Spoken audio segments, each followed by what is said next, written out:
Algo importante entonces es identificar lo siguiente, y es que cuando el sigma es igual a la identidad por un sigma cuadrado, o sea, esto nos dice que es la identidad y que además comparte el mismo sigma para todos los elementos, se conoce como un sigma o una covarianza isotrópica. Y cuando tenemos por cada uno de los elementos tenemos diferentes varianzas, entonces a esto se le conoce como covarianza anisotrópica. Bien, una de las propiedades de mayor importancia de las gaussianas, y es el por qué se utilizan tanto en la estimación, y bueno, no solo en la estimación, sino en infinidad de problemas, es que cuando tenemos dos distribuciones gaussianas o tenemos un set de variables aleatorias que se rigen por funciones de densidad de probabilidad gaussiana, tenemos que la distribución condicional de este set de variables aleatorias gaussianas es a su vez una distribución gaussiana. O sea que dos gaussianas me forman una gaussiana y así sucesivamente, sin importar el número de variables aleatorias. Lo mismo pasa cuando hacemos una distribución marginal o una distribución condicional y una distribución conjunta. Bien, si consideramos entonces X un vector de d dimensiones con distribución gaussiana,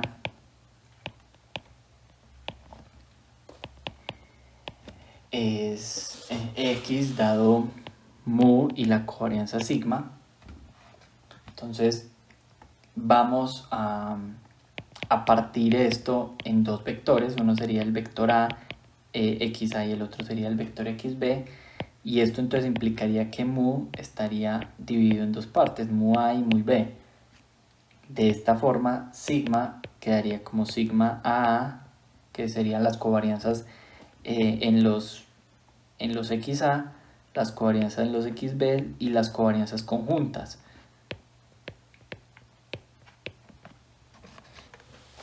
Bien, como la covarianza simétrica, entonces también podemos decir que AB, el sigma de AB transpuesto es igual a sigma de BA, y que a su vez estos dos elementos son simétricos. Como normalmente describimos los resultados con la inversa de la varianza o de la covarianza, entonces podemos nombrar que esto es equivalente a la inversa de la covarianza, y entonces tendríamos que esto sería de la siguiente manera, sería A, BB, AB y BA, en donde a su vez, si tengo una matriz simétrica, la inversa también me va a dar simétrica. O sea que obtengo la inversa de la matriz y es también simétrica. ¿Qué pasa entonces si queremos identificar o ver la probabilidad de obtener XA dado que XB ya ocurrió? Entonces se puede demostrar que esta probabilidad pues va a estar regida por una gaussiana que está centrada en mu AB y tiene varianza o covarianza sigma de A dado B.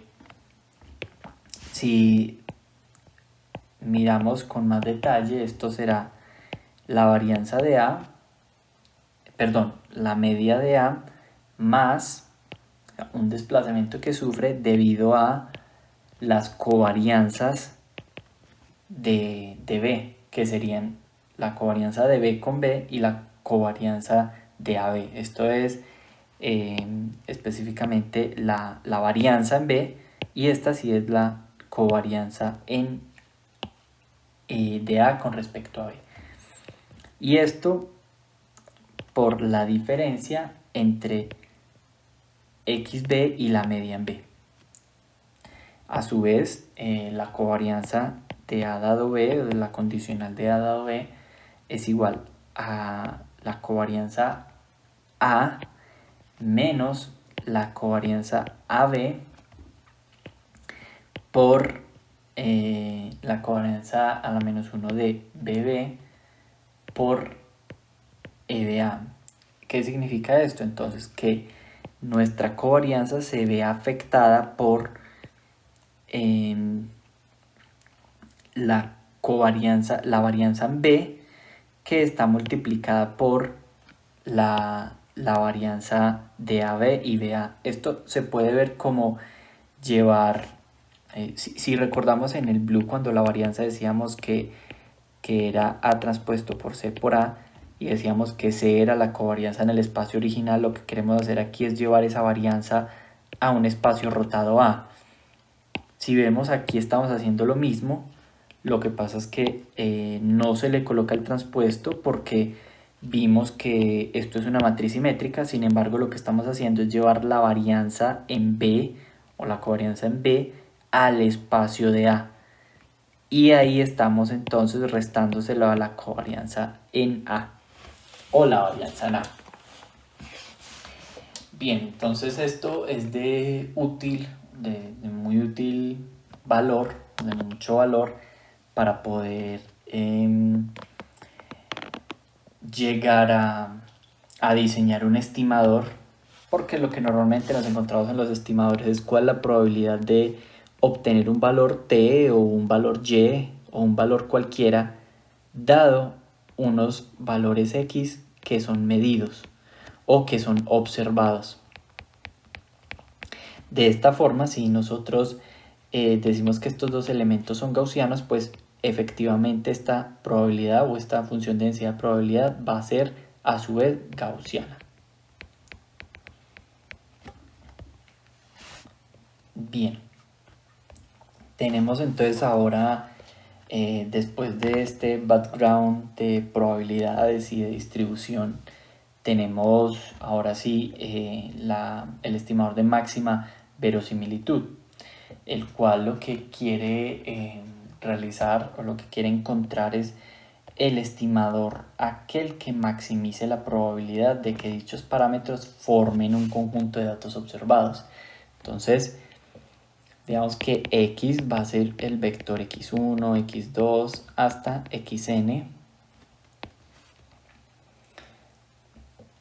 y que este es un vector aleatorio cuya distribución depende del parámetro θ.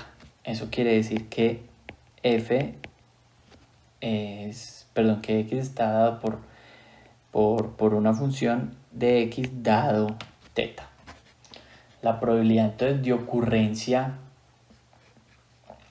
ya que la muestra es independiente, o asumiendo más bien que la muestra es independiente, esto va a ser igual a la productoria de cada uno de estos elementos. Si lo vemos más a detalle, sería como identificar cada uno de estos x, cuál es su probabilidad de que surjan a partir de estos θ o de nuestros parámetros. La idea es entonces encontrar el mayor valor el mejor valor de θ para el cual se maximice la probabilidad de los datos observados. Esto nos lleva a la función de máxima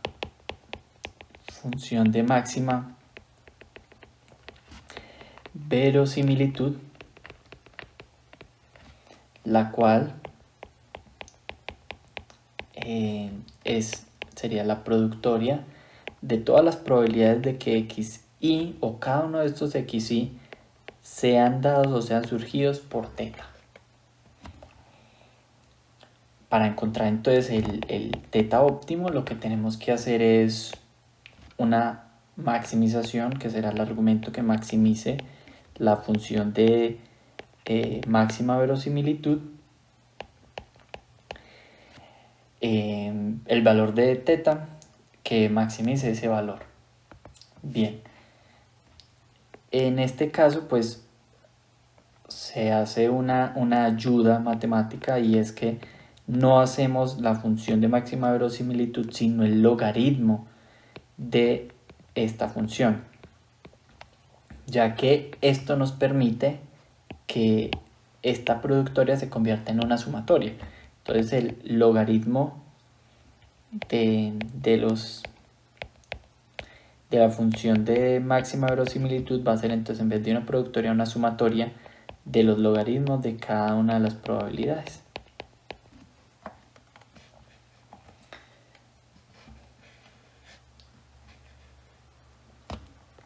Bien, ahora entonces debemos retomar los problemas iniciales que teníamos en el primer módulo de estimaciones lineales, de estimaciones de parámetros con modelos lineales, y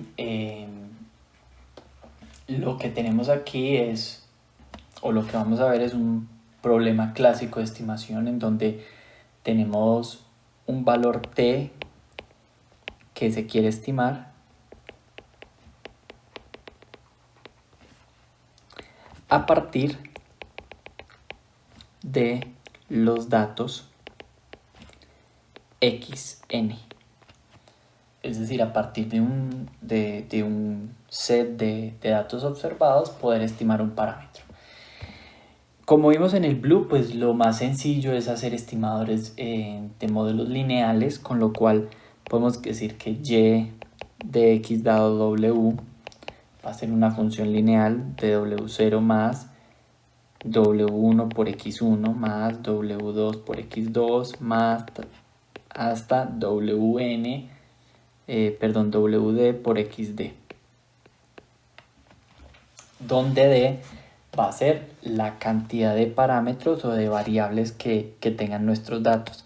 Entonces x va a ser una matriz de n por d, y a su vez w va a ser un vector de d por 1. Bien, el modelo lineal sobre las variables de entrada x y lleva a serias limitaciones, como lo vimos anteriormente, y es que solo podemos identificar o calcular elementos en modelos que sean lineales en los datos. O sea que si tenemos este tipo de datos lo podemos hacer, pero si tenemos datos que no son lineales, por ejemplo un dato como una parábola, pues no existe un modelo lineal que me pueda colaborar o que me pueda ayudar. Y es por esto que estos modelos lineales se extienden a modelos lineales no sobre los datos, sino sobre transformaciones de los datos. Y esas transformaciones pueden ser no lineales. Y entonces en este caso podemos traer la linealidad en estos espacios de rotación phi de x, poder hacer modelos lineales que van a resultar en modelos no lineales en los datos originales. Esto entonces se escribiría de la siguiente manera: w0 más la sumatoria de todos los j igual a 1 hasta m menos 1 de wj de phi j de x. Vemos entonces que este phi j puede ser cualquier función no lineal, y la idea es elegir m parámetros para poder representar una función. También tenemos aquí un parámetro de traslado que se conoce también como el bias, que no podemos confundir con el sesgo de un estimador, sino que es el bias del modelo. Y estos van a ser entonces las funciones bases. Para facilitar entonces los cálculos, creamos una función base dummy, que es pues básicamente que el phi de 0 pues va a ser igual a 1, pues para poder escribir esto de forma matricial y no tener que hacer esto con sumatorias, con lo cual esto me quedaría igual a la sumatoria de j igual a 0 hasta m menos 1 de todos mis wj de phi j de x. Como ya sabemos que phi de 0 es 1, entonces podemos escribir esto de forma matricial, donde me quedaría w transpuesto por phi de x. Esto entonces me permite usar funciones que no son lineales en los datos, poder entonces hacer en esta, supongamos que aquí tenemos un mapeo, estos son los datos originales y aquí los llevo a un espacio, y esta proyección, este phi de x no lineal, puede convertirme datos que no son lineales, como esta parábola, en datos lineales. Por ejemplo, si yo coloco la transformación aquí de phi de x es igual a x al cuadrado, pues entonces simplemente tendría una línea recta, que la línea recta es la que me representa esta parábola de acá. Y de esta forma puedo unos elementos que en x, en el espacio original, no son lineales, volverlos en el espacio h, volverlos lineales.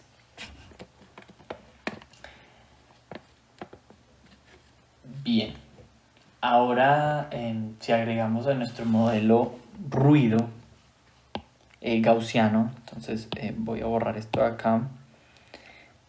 Entonces algo más parecido a lo que teníamos en el blue cuando vemos las estimaciones de parámetros, y es que mi parámetro t, que ya sabemos que yo lo estimo con xw, le voy a agregar un ruido que va a ser modelado por ruido blanco gaussiano, que es tiene media 0 y tiene covarianza beta a la menos 1. Entonces lo que queremos hacer, visto desde las probabilidades, es mirar la probabilidad de que estos datos t o los datos asignados t surjan dado unos elementos x, o los datos observados x, los w, que serían los pesos, y el beta. Esto a su vez me formaría entonces una gaussiana que está centrada en t dado la función o el modelo lineal que yo estoy estimando, que estoy colocando, y de varianza beta a la menos 1. El valor esperado entonces en este caso sería de t dado xw beta sería igual a y de xw. Y como veíamos ahora, lo que queremos hacer es, bueno, yo quiero calcular las variables que no conozco. X son los datos, los conozco, pero w y beta no los conozco. Entonces lo que tengo que hacer es identificar la función de verosimilitud, que sería igual a la productoria de las probabilidades de xy dado teta, que pues para este caso sería la probabilidad de t, la probabilidad de que t sea dado por estos datos x, por w y por beta, es igual a la productoria de una gaussiana centrada en tn dado el modelo lineal, que sería w de phi de xn de beta a la menos 1.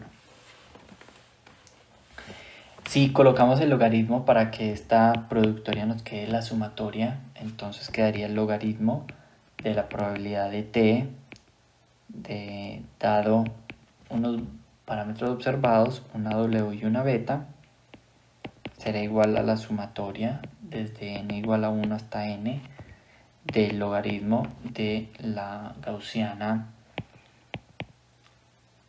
de Tn centrada en Tn dado W transpuesto de phi de xn y varianza beta a la menos 1. Haciendo el logaritmo, esto nos quedaría n medios del logaritmo de beta menos n medios del logaritmo de 2pi menos, beta por esta variable de acá, en donde esta variable vamos a decir que es la suma de los errores al cuadrado, que simplemente es a lo que está elevado el exponente, que es la sumatoria de n igual a 1 hasta n de mis tn menos w transpuesto de phi x, y esto al cuadrado. Si vemos entonces xn sería la media o los elementos que quiero estimar menos w transpuesto por phi de x, que esto es el modelo. Entonces si nosotros vemos, lo que estamos haciendo es restando el valor verdadero al modelo estimado, elevándolo por 2, y esto es la suma de los errores al cuadrado. Lo que hacemos ahora es derivar entonces e igualar a 0. Y esto nos quedaría de la siguiente forma. Nos quedaría el logaritmo de la probabilidad de t dado x, w y beta. Y lo vamos a derivar para poder identificar w y beta, porque x son los datos y x ya lo conocemos. Entonces la derivada del logaritmo de la probabilidad de t dado x de w y beta, y vamos a hacer primero la derivada con w, esto va a ser igual a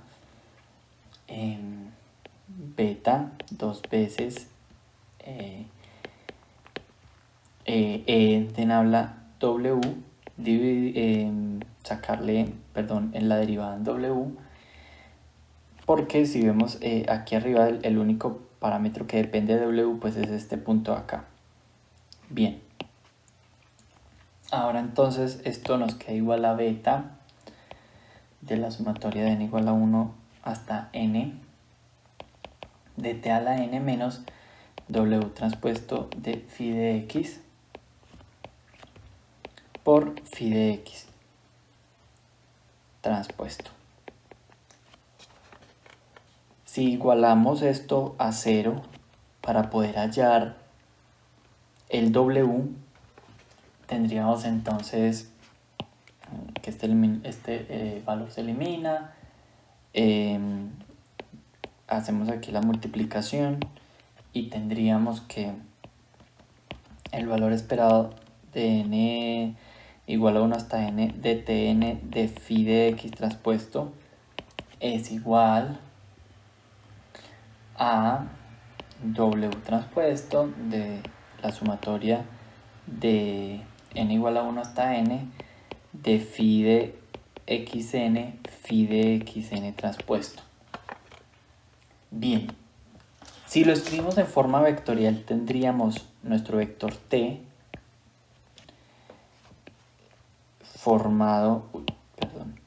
que está formado por el set de todos los tn, nuestra matriz phi, que está formado por cada uno de los phi de x, y nuestro vector w.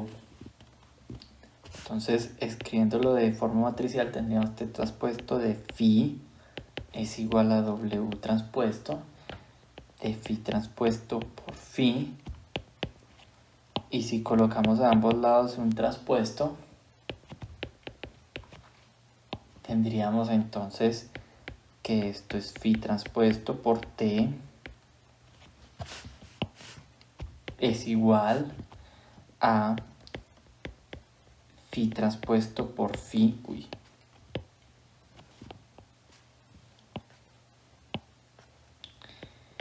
phi transpuesto por phi por W. Como lo que queremos despejar es t, pues entonces simplemente t es igual a... Perdón, lo que queremos despejar es W, porque lo que t sabemos que son a lo que queremos llegar y W es la variable que queremos analizar o optimizar, entonces esto sería igual a W. Este elemento pues multiplicamos a la izquierda entre este valor al menos 1, con lo cual aquí me quedaría la identidad y me quedaría de la siguiente forma. T teta traspuesto por t. Si vemos, esto era lo que habíamos llegado en las regresiones lineales básicas, donde esto es la pseudo inversa de Moore-Penrose. Asimismo, pues se puede derivar con respecto a beta para poder hallar un beta óptimo, así como hallamos el W óptimo. Y en ese caso, pues se puede verificar que 1 sobre el beta óptimo es igual a 1 sobre n de la sumatoria de n igual a 1 hasta n de tn menos W óptimo transpuesto por phi de xn. Todo esto al cuadrado. Bien, si vemos aquí, esto sería como el valor o el teta que queremos llegar, y esto aquí sería el teta estimado. Entonces esto se podría ver como un valor esperado del estimado, del valor estimado menos el valor estimado del parámetro elevado al cuadrado, que esto sería la varianza. Cuando veíamos en el blue, esto aquí se puede asemejar a la varianza, por lo tanto este beta a la menos 1 se puede ver como la varianza. Y obviamente pues era lo que estábamos buscando, porque nosotros dijimos que aquí más arriba dijimos que este ruido se comportaba como una gaussiana de media 0 y de covarianza beta menos 1. Y entonces ahí vemos que esto tiene una relación con la varianza. Beta menos 1 es exactamente la varianza. Bien.